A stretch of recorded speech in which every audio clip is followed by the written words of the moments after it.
Hi friends, मैं Vinod sir और आप देख रहे हैं विनोद जीएस गुरु चैनल में। तहे दिल से आपका स्वागत है। आज इंडियन ज्योग्राफी की एक विवादित नदी, अभी भी उसका साया चीन का ब्रह्मपुत्र नदी पर है और चलेगा, क्योंकि 1966 में जो समझौता हुआ था वो मुद्दा मानने वाला चीन नहीं है। हेलसिंकी समझौते में जो फिनलैंड में हुआ था उस समझौते पर भी मानने वाला नहीं है।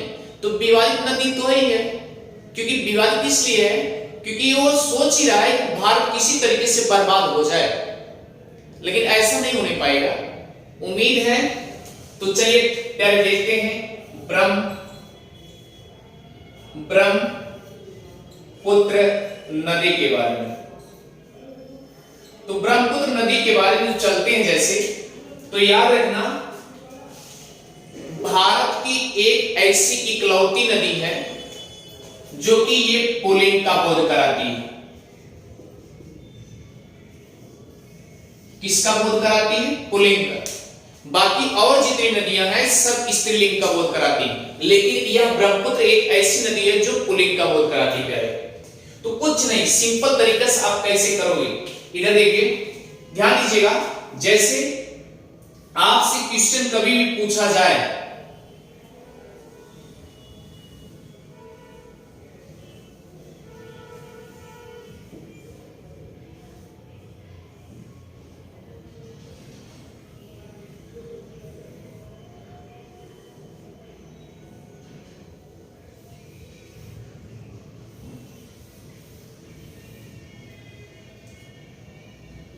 प्यारे ध्यान दीजिएगा।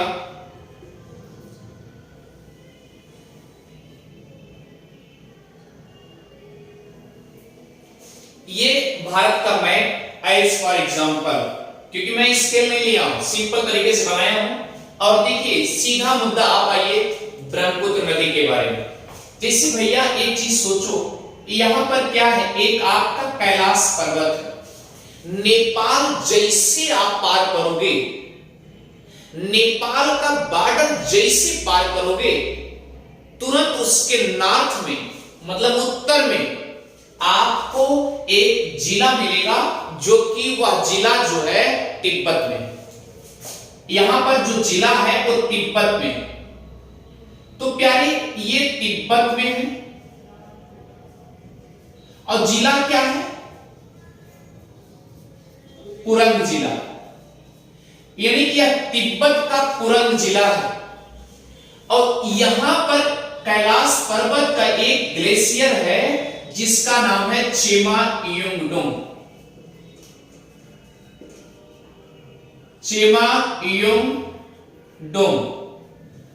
क्लियर? यह ग्लेशियर है,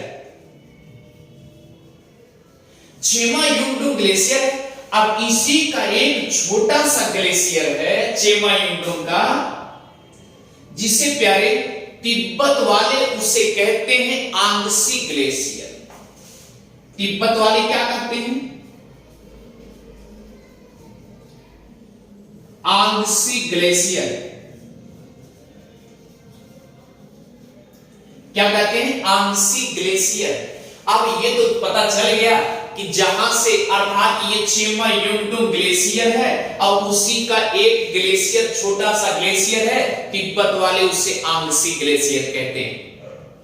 वहीं से ब्रह्मपुत्र नदी निकलती है। अब आपको यह भी पता होगा कि भैया जब ब्रह्मपुत्र ये चेमायुंगडोंग पुरुंग जिला से निकली तो तिब्बत वाले इस नदी को क्या कहते थे? याद रखना, इस नदी को कहते थे यार लोंग सांगपो। अब प्यारे यहां पर सांगपो का अर्थ होता है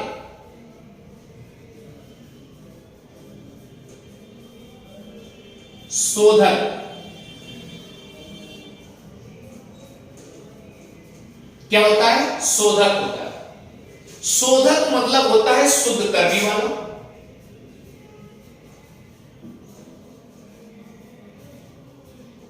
शुद्ध करने वाला।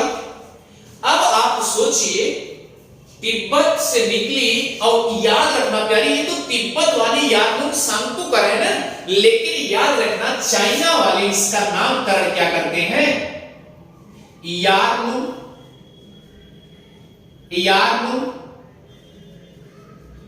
जियांगजांगपो। आप सोचिए, ये चाइना वाले कहते हैं, चाइना वाले क्या कहते हैं, यारलुंग जियांगजांगपो, ऐसा ऐसा नाम दे देते हैं।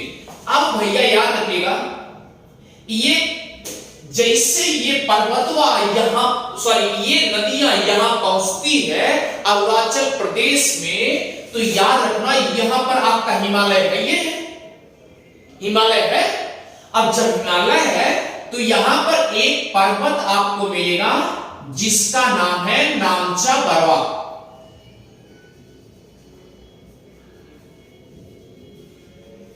नामचा बरवा पर्वत। अब नामचा, अब आपके मन में उठ रहा है नामचा बरवा पर्वत कितना बड़ा है, तो प्यारे ध्यान दीजिएगा, 77-82 मीटर। कितना मीटर है, 77-82 मीटर है नामचा बरवा पर्वत।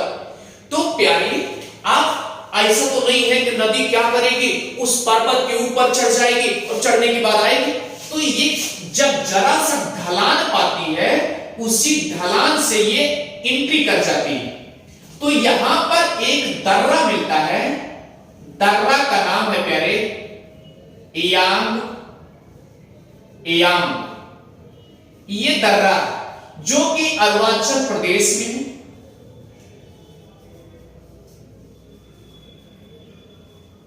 कहां है, अरुणाचल प्रदेश में। अब एक चीज आप भी पढ़े होंगे प्यारे, एक चीज क्या पढ़े होंगे आप पूछिए, बता दें क्या पढ़े होंगे आप। ये पढ़े हैं कि अरुणाचल प्रदेश में सबसे पहले भारत में सूर्योदय होता है। तो याद रखिए, अब जब ब्रह्मपुत्र नदी यहां पर आई होगी, तो आप सोचिए, अपने मन से ख्याल करिए कि यहां पर जो सूर्य की रोशनी इस पे भी पड़ी होगी नदियां पे, तो लालिमा यानी पनिया पे लालिमा कैसे पड़ती होगी, यानी कि आप गूगल पे यानी कैसे सर्च करेंगे, जहां सर्च करेंगे कि ब्रह्मपुत्र नदी अरुणाचल प्रदेश में कहां से एंट्री करती है, तो आपको फिगर नजर आ जाएगा तुरंत। इसका मतलब अरुण सूर्य का आंचल सबसे पहले झलक जो है आपके ब्रह्मपुत्र नदी पे जब पड़ती है प्यारे, तो पानी एकदम सूर्योदय जैसे लगता है, एकदम लालिमा भरे पानी दिखाई देता है प्यारे। तो हुआ क्या, अब ये नदी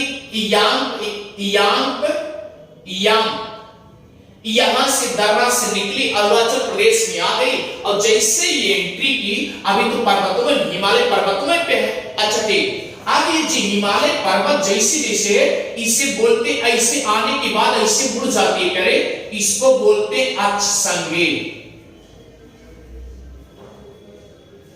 अक्षसंगी मोड़।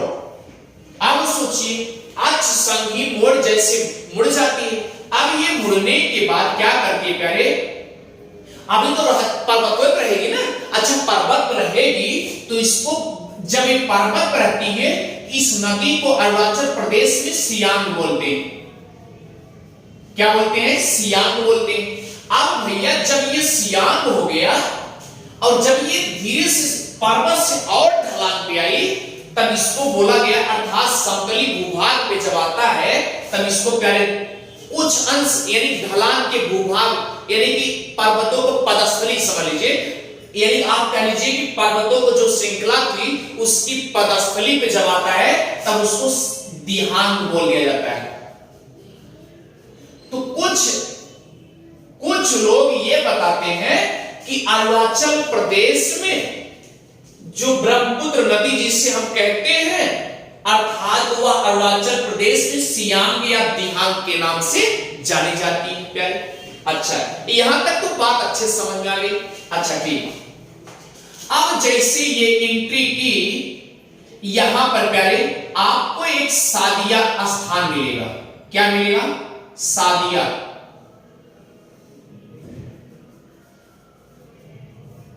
क्या मिलेगा, सादिया। प्यारे ध्यान दीजिएगा, अब सादिया जब मिल गया, अब इसी के जस्ट बगल एक आपको घाट मिलेगा जिसका नाम है पासी घाट।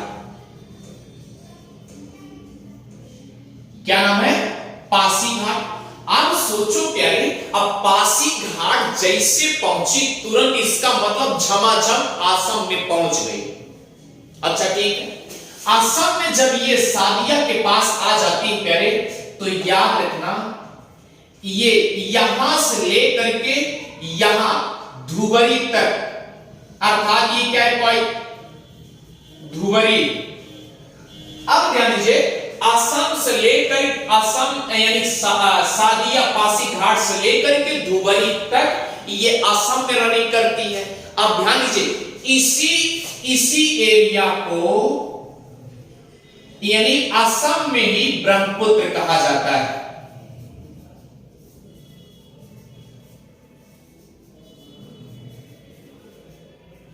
इसी यानी असम में अगर आपसे पूछा जाए ब्रह्मपुत्र नदी को भारत में किस राज्य में, भारत के किस राज्य में ब्रह्मपुत्र के नाम से जानी जाती है, तो याद रखना प्यारे, असम राज्य में। क्लियर? असम राज्य में ब्रह्मपुत्र के नाम से जानी जाती है। अब सवाल उठता है कि ब्रह्मपुत्र नदी जो है असम में कहां से कहां तक, सादिया और धुबरी तक, यहां तक किसी कोई आपत्ति नहीं। अच्छा प्यारे, अब ध्यान देने योग्य बात यह है कि यहीं पर असम में ही यह नदी गुम्फित का निर्माण करती है। गुम्फित नदी का निर्माण करती है। गुम्फित मतलब होता है जैसे नदी आ रही है, अब जब मान लो यहां पर छोटा छोटा द्वीप है, अगर द्वीप है मतलब ऊंचाई जैसा है, तो क्या करेगी, जहां ढलान पाएगी नदी इधर बढ़ जाएगी, इधर भी बढ़ जाएगी, लेकिन आगे चल के दोनों नदियां मिल जाएंगी आपस में। तो इसी को प्यारे गुम्फित कहते हैं। इसी को क्या कहते हैं? गुम्फित कहते हैं। तो जब यहां पर जब ऊंचाई वाला शिखर कुछ मिला, ऐसा कुछ मैदान टापू टाइप मिला, तो उसी को बोल दिया गया प्यारे, मांजुली बोला गया। क्या बोला गया? मांजुली बोला गया, मांजुली द्वीप। तो प्यारे, अगर आपसे पूछा जाए कि विश्व का सबसे बड़ा नदी द्वीप कौन सा है? मांजुली द्वीप। कौन सा है? मांजुली द्वीप। यहां तक किसी कोई आपत्ति नहीं, गुम्फित समझ में आ गया होगा अच्छे से। अच्छा प्यारे, अब देखने योग्य बात है कि अगर आपसे, ध्यान दीजिए, यहां पहुंच गए, ठीक है, अब जैसे ये बांग्लादेश में पहुंचती है तो इसको जमुना नाम से कहा जाता है। जमुना, इसका नाम क्या कह दिया जाता है? जमुना। क्लियर? इसको नाम जमुना से कह दिया जाता है प्यारे। अब यहां पर ढेर सारी नदियां, जब सहायक नदियां मिलेंगी तो याद रखना प्यारे, उसका नामकरण कई हिंटों में दिया जाए, कई नामों दिए जाएंगे, कई नाम उच्चारण किए जाएंगे, इस तरह के नाम दिए रहते हैं। तो प्यारे जमुना नाम कह दिया गया, लेकिन याद रखिएगा ये डेल्टा का निर्माण करती है। अब ध्यान दीजिए, एक सवाल यह है कि जो ये पासी घाट है, अभी हमने बताया पासी घाट जो है, यही पासी घाट में एक इसकी सहायक नदी तिब्बत से आती है। तिब्बत से आती प्यारे, यही एक सहायक नदी आके मिलती है और इसी पे एक पुल बनाया गया जिसका नाम है ढोलक सादिया। ढोलक सादिया। और इसी का क्या नाम है? भूपेन हजारिका।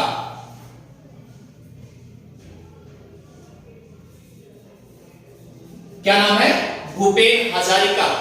और याद रखना, भूपेन हजारिका, आपको याद होगा कि असम में एक सादिया कस्बे में रहने वाले भूपेन हजारिका नाम के एक व्यक्ति थे और संगीत के मर्मज्ञ थे। ढेर सारे संगीत में गाना भी बनाए थे, असम भाषा, असम लैंग्वेज में भाषा बनाए थे। यहां तक कि एक गाना लिख दिए थे, क्या? यही भूपेन हजारिका, कि गंगा तू यहां कैसे आई, गंगा यहां पर कैसे बनती हो, कैसे बन जाती हो। इसी तरीके से ये गाना बना दिए थे। तो प्यारे ध्यान दिए, भूपेन हजारिका जो है इन्हीं के नाम पे एक पुल बनाया गया, सादिया ढोलक, ढोलक सादिया या भूपेन हजारिका, और जिसका नाम है, उस नदी का नाम है प्यारे लोहित। क्या नाम है? लोहित। और अगर आपसे पुल की लंबाई पूछा जाए तो 9.15 किलोमीटर है। इस चीज क्या रखिएगा, 9.15 किलोमीटर पुल की लंबाई है। और यह जो आपका मांजुली द्वीप है, ये गिनीज बुक में दर्ज भी, गिनीज बुक में दर्ज भी है, ये भी ध्यान दीजिएगा। और याद रखिएगा, भूपेन हजारिका प्यारे 2019 में ये जो व्यक्ति थे, इनको भारत रत्न से नवाजा गया था। किससे नवाजा गया था? भारत रत्न से नवाजा गया था, नवाजा गया प्यारे 2019 में भारत रत्न से नवाजा गया था। और भूपेन हजारिका ये असम क्षेत्र के रहने वाले पर्सन थे, व्यक्ति थे, जो साहित्यकार, गीतकार, अच्छे असम में साहित्य करना इनकी बहुत रुचि थी। और इन्हीं के नाम पे ये रख दिया गया था। और 2019 में हमने आपसे बता दिया, भारत रत्न से नवाजे गए थे। यहां तक किसी कोई आपत्ति नहीं। अच्छा ठीक है प्यारे, अब सवाल उठता है कि असम वाले, असम राज्य में एक बोडो नाम की जनजाति पाई जाती है। कौन सी जाति? बोडो नामक जनजाति पाई जाती है। एक बोडो नाम की जो जनजाति पाई जाती है प्यारे, वो बोडो जो जनजातियां, ये अपने लैंग्वेज बोडो जनजाति से कहते क्या है? ब्रह्मपुत्र नहीं कहते असम में बोडो जनजाति, असम वाले ब्रह्मपुत्र कहते हैं। लेकिन असम में एक बोडो जनजाति पाई जाती है, और बोडो जनजाति जो है ब्रह्मपुत्र नदी को कहती है बुर्लुंगबुथुर।